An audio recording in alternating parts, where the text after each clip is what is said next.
Hello everyone, thank you for visiting my channel today and welcome to the first episode of God Bless My Coffee. God bless your coffee too if you're enjoying a cup while we visit.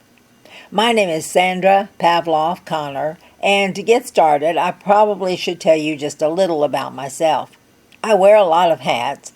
I'm a writer. I write both fiction and nonfiction.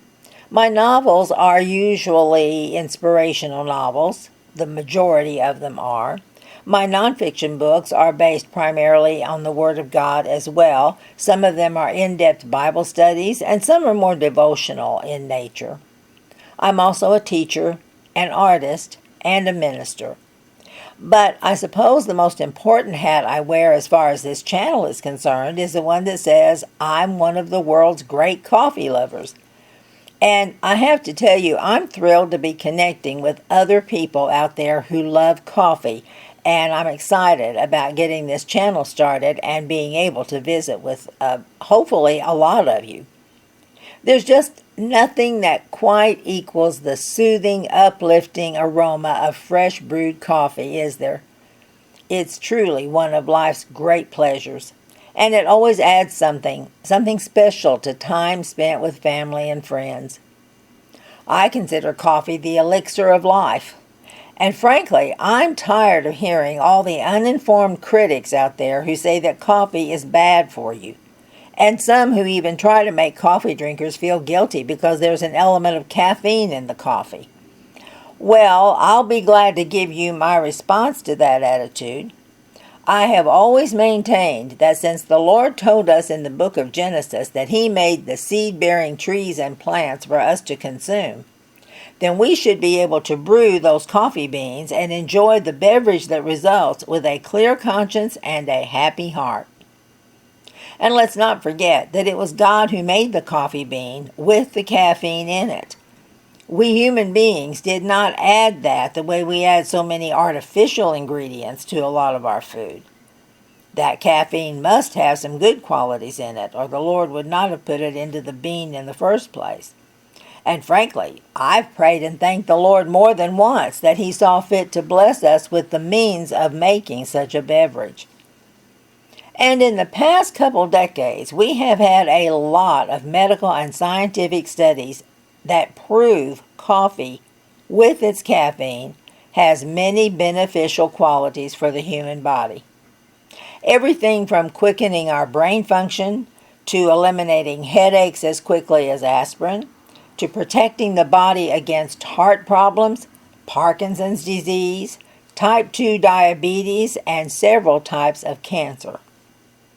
Now, I'm not recording this particular broadcast to cite specific medical studies, but if you're interested, you can go online and simply type in a question about medical or scientific studies proving the benefits of coffee, and you will find loads of interesting information.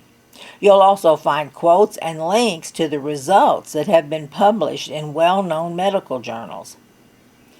Naturally, nothing is good for our bodies if we take in way too much of it, to the exclusion of other important elements. Moderation is the best way to go with anything we consume. But in that light, coffee is a great blessing. And considering the fact that in many families a good cup of coffee has always been associated with things like family togetherness and great fellowship and comforting relaxation, in those situations, coffee for sure is a substantial ingredient in the recipe for living the good life. Now, in my family, coffee was always a staple. My parents brewed a pot at breakfast each morning and again in the evening. Occasionally, they brewed a pot in the middle of the day for the noon meal.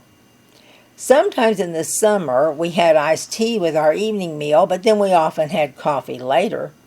And on evenings when friends came to visit or we went to their homes to visit, there was always a pot of coffee involved. Also, I remember during times of stressful problems or when dealing with difficult situations as a family, we often did so as we sat around the kitchen table sharing a pot of coffee, as well as our thoughts and questions and solutions and good counsel for each other. Happy times and sad times alike were dealt with in the warmth and comfort of our homey kitchen, in an atmosphere of the fresh brewed aroma of coffee, and the love of our family and close friends as we were actively involved in each other's lives. So it's easy to see why, for me, coffee is a comfort food. And indeed, I believe it's one of my primary comfort foods. And I suppose that's why most days find me carrying around a cup of coffee all day long. Sometimes I'm actually drinking it, and sometimes I'm just carrying the same cup with me wherever I go, warming it up in the microwave from time to time and taking a sip now and then, but not actually finishing it. Of course, then there are the days when I need several whole cups of coffee, and even a few days when I actually finished a whole pot all by myself. I like to remember the days when our family used one of those stainless steel electric percolators. They're classics. And they've started to come back into popularity now, but I've noticed most of them are pretty expensive these days. But also during that period of time, Corningware came out with a popular stovetop percolator, and my family used one of those too, sort of alternating between that and the stainless steel. Now, I used electric percolators in my early days of marriage and homemaking, but then shortly after I began that period of my life, the drip coffee makers came into popularity. They were a little less work, and they generally had a faster brewing cycle, so they became popular really fast, and I switched to that method of brewing my coffee for many years. Now, I never have been a fan of the Keurig or the espresso coffee makers, either one, although there's certainly nothing wrong with either one of them. I think I just felt my coffee didn't taste quite as good out of those kinds of makers as it did when I used my either electric percolator or the regular drip coffee pot. But several members of my family and friends love the Keurig and the espresso coffee makers, and they use them currently. And my attitude is to each his own. I never discourage anyone concerning their preferred way to brew their coffee. But it's interesting, in more recent years, I began thinking about how my grandmother and later my mother-in-law used a glass stovetop percolator. And recently, I decided I'd like to go back to making my coffee in one of those. So, just a few months ago, I invested in a glass stovetop percolator, and I have to tell you, I have been absolutely delighted with it from the very first time I used it. Being able to actually watch the coffee boil is evidently soothing to me, and the aroma, I think, is richer than when I use just regular drip coffee makers, and actually I believe the taste is richer and smoother as well. Now, I've also been watching several YouTube videos by Cowboy Kent Rollins, where he shares a lot of recipes from cooking out on the range with the cowboys, and one of his favorite things to share is cowboy coffee. Now, I'm going to be honest and say that's one method I don't really want to try for myself, but he certainly makes it look interesting. That's where you put the ground coffee right into the big pot of boiling water and let it cook. He teaches viewers exactly how to do it from start to finish on his video, and according to him, that's the best tasting coffee anywhere on earth. I'm willing to take his word for that, but I'd still like to keep my coffee grounds more contained in that little basket that sits down into my glass percolator. But I've included a link to Kent's recent video about cowboy coffee down below the video in the description section. So hopefully some of you will hop over there and view that video. Give him a like. He's such a likable guy, and if you enjoy coffee, I think you will enjoy watching his video. Of course, all these percolators and drip coffee makers say they're brewing a certain number of cups of coffee, but they never mean a real 8-ounce cup. Now, I think most people are aware of that, but I've just discovered recently that there are a few people out there who did not understand that fact.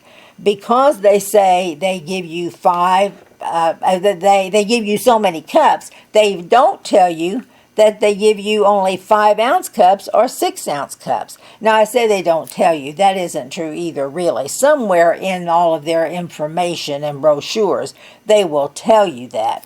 But to just look at the upfront description of what the coffee maker will do, when it says it's an 8-cup maker or a 10-cup pot or a 12-cup pot, we need to understand that we're not talking 8-ounce cups. We're talking 5 ounces or 6 ounces.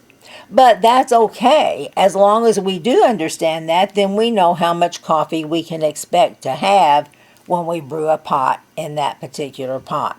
And we'll know how much we've actually drunk if we drink the whole pot. So, for example, in my stovetop percolator, I generally make 6 cups.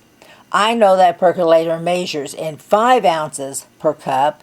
So if I drink everything in that pot, I will know that I have drunk 30 ounces of coffee, which measures out to about 3.5 real 8-ounce cups. Of course, a lot of you out there may be like me. I use a mug at least half the time, and usually those mugs hold 12 ounces and sometimes more. So, it just depends on what you like. That's what you have to go with. Brew the kind of coffee you like in the kind of coffee maker you like. Drink exactly what you want in the size cup that fits you or suits the mood you're in for that particular day. Again, to each his own. As of right now, I can say that I've had about 1.5 cups today, but my cup is just about empty. So as soon as I'm finished making this recording, I'm going to the kitchen to get a refill. But before I go, I want to give you the coffee quote for today. A few years ago, I created a coffee lover's journal. Now, it includes lined pages for journaling, of course, but it also includes 30 gorgeous full-color photos of coffee, along with a fitting caption from yours truly. So I thought it would be only fitting to close out at least some of our episodes with one of those quotes from time to time. Now, those of you who are accessing this episode on YouTube, you will also see the photo that goes with this quote. If you're listening on another platform, unfortunately, you'll just have to use your imagination for the photo.